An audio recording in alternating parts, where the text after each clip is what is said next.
ছিলেন যে কোরআন শপথ করা হয়েছিল, মানে কি কি হয়েছে?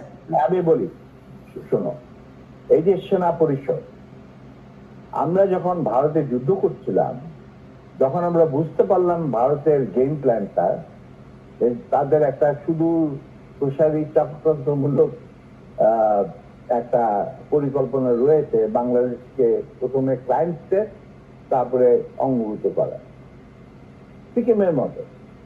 আর সেখানে ছিলেন আমাদের মুজিবুর রহমানকে বানানো হলো তাজউদ্দিন, আর পরে মুজিবুর রহমানকে বানানো হলো সেই লেন্দুদ্দ। এটা যখন আমরা বুঝতে পারলাম, তখন সমমনা কমান্ডার যারা পলিটিক্যালি কনসিয়াস ছিল ছাত্র জীবনে, ধরো পরবর্তী জীবনে, তখন আমরা বললাম যে আরে আমাদের তো আসল যে যুদ্ধ সেটা তো হবে স্বাধীনতার পর। ভারতের আগ্রাসী মনোভাব নিয়ে যখন বাংলাদেশকে গিলে খেতে চাবে, সেইটার বিরুদ্ধে আমাদেরকে লড়তে হবে। তার জন্য আমাদের প্রস্তুত থাকতে হবে, প্রস্তুতি এখনই গ্রহণ করতে হবে। তখন আমরা ওই মুক্তিযুদ্ধের আড়ালে আমরা সেনা পরিষদের বীজ বপন করি।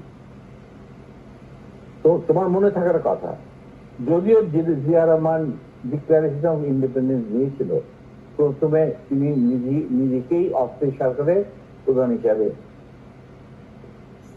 দাবি করেছিলেন, মানে ভাষণে বলেছিলেন।